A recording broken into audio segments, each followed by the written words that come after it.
Hi everyone, this is meteorologist Brian Bennett with the very latest on what to expect from Hurricane Michael. Right now, winds are 80 miles per hour. It has begun the northerly track at right around 9 miles per hour. The National Hurricane Center has it becoming a major hurricane with winds of over 111 miles per hour once you get into the northern Gulf, and then making landfall perhaps right around the Panama City area by about lunchtime on Wednesday. Take a look at the computer models here. This is kind of unbelievable how much the models actually agree. We have what, 1, 2, 3, 4, 5, 6, 7, 8, 9. We have 9 computer models here, and they all are bringing the storm within about a 30-mile range here, anywhere from roughly Destin to just east of Panama City. So that's a lot of agreement. And when you see that type of model consistency, usually that's obviously a good sign that that's where the storm's going to head. So a pretty good chance that the storm's going to head basically between Destin and Panama City. The time frame, the models are ranging from about 11 a.m. on Wednesday to about 3 p.m. on Wednesday. So roughly lunchtime, Wednesday afternoon, we'll have the center of circulation moving onshore, most likely between Destin and Panama City. And the winds, the models are ranging from 80 miles per hour up to 120. The Hurricane Center is saying winds at landfall will be right around 115. So they actually have it as a major hurricane at landfall. I'm thinking the winds at landfall will probably be right around 100 miles per hour. So some very strong winds at landfall, which would make that right around a Category 2 hurricane. So not a storm that you want to play around with. So some key messages to take from this. First of all, it's going to make landfall in the western Florida Panhandle, most likely between Destin and Panama City. It'll most likely make landfall right around 12 p.m. on Wednesday. Winds in the Florida Panhandle right around that Panama City to Destin coastal area will be up around 115 miles per hour. A foot of rain possible where the storm makes landfall. 9 feet of inundation. Inundation is water on land that is normally dry. So 9 feet of inundation, especially up around the Big Bend area, which is especially prone to storm surge flooding.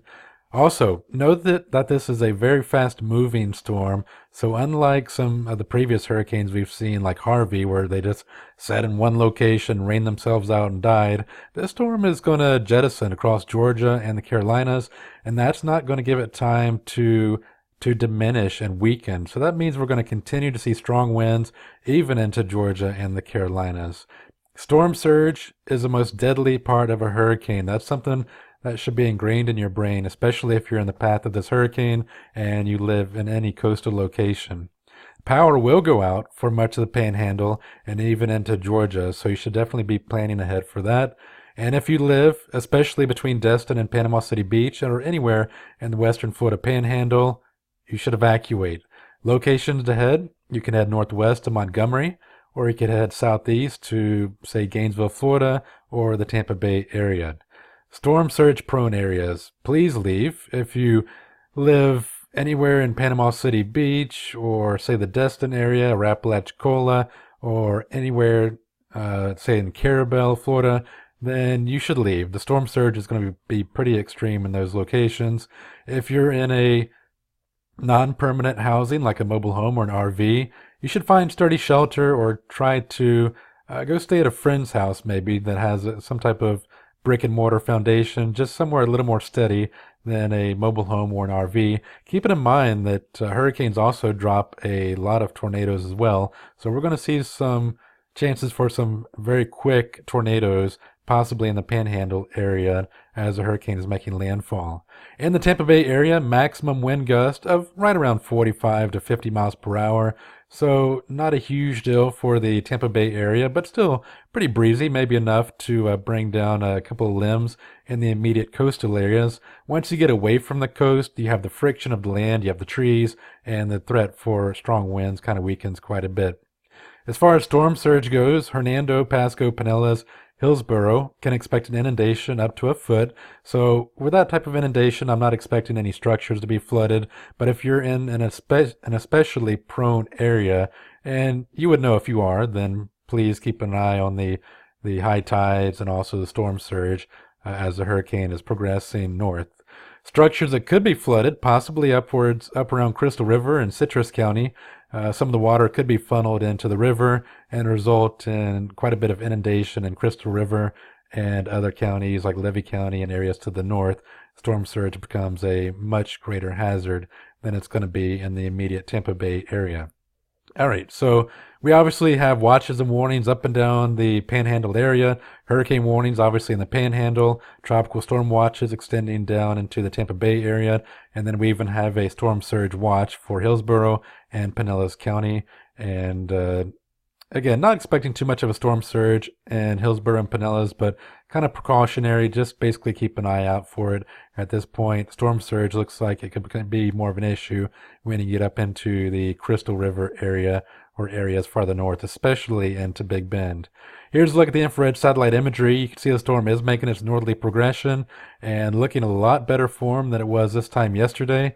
We're losing the light for the visible satellite imagery, but one thing you don't see here is wind shear. Yesterday, this storm was being torn apart by wind shear, but now it's very symmetric on the left side and the right side, indicating that it's not being torn apart, and that is going to allow the storm to continue to strengthen. So let's take a look at that and see what type of winds and rain we can expect with this storm. All right, so this is the European computer model, which is really doing a pretty good job with this storm system, and I agree where it's predicting the landfall location to occur as well. So here we are. This is 2 p.m. Wednesday afternoon. So Wednesday afternoon and into Wednesday evening, you're seeing wind gusts on the order of about 110, 115 miles per hour. That includes basically Panama City over to Destin, Florida, and that's all the way to the Alabama border. So even if you don't live right along the coast, you're still seeing winds that are blowing upwards of 100 miles per hour. So very strong winds for the entire Panhandle, anywhere in this vicinity. And then the storm continues to move off to the northeast. Southeastern Alabama could see wind gusts around 90, 95 miles per hour. Once the storm gets into Georgia, we're talking about perhaps Eufaula, Alabama. This is Albany, Georgia, maybe just north of Valdosta. We're looking at wind gusts of hurricane force, maybe 75, 80 mile per hour wind gust in this area.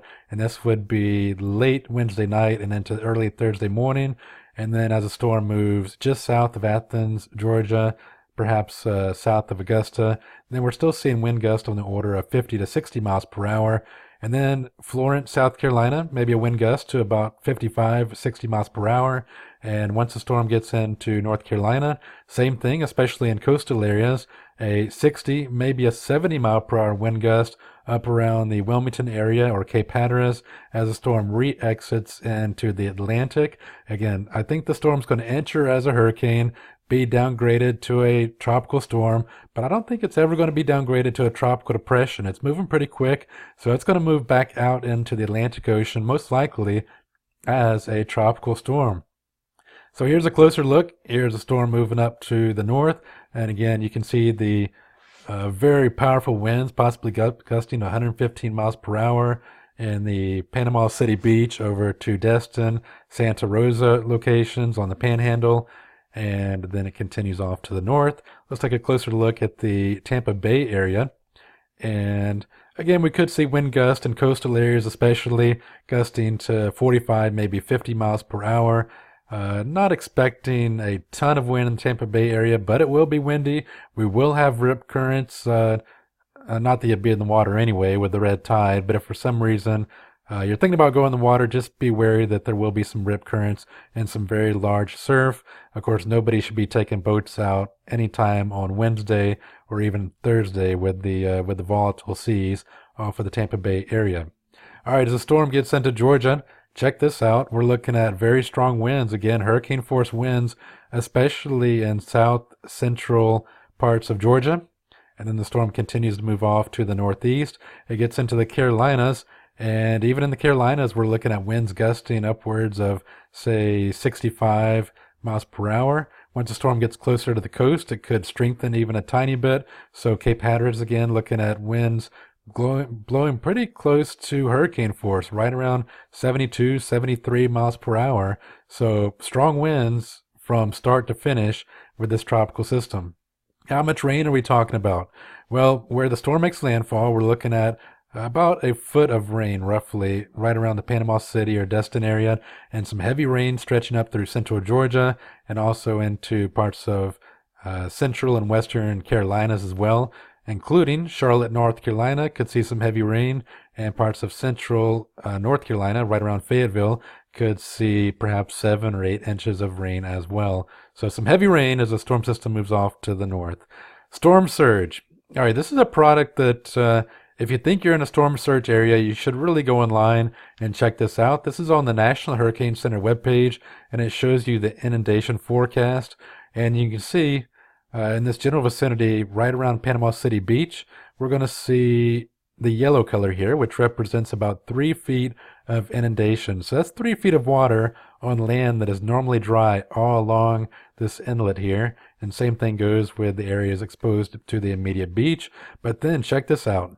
Again, blue represents inundation of about 1 foot, and yellow is 3 feet, orange is 6 feet, red is 9 feet. So wherever you see the red color here, upwards through the Big Bend, that's where we're going to see 9 feet of water in areas that are normally dry. So I'm a pretty tall dude myself at 6'4", 6'3". I don't know, it depends on if I'm wearing heels or not.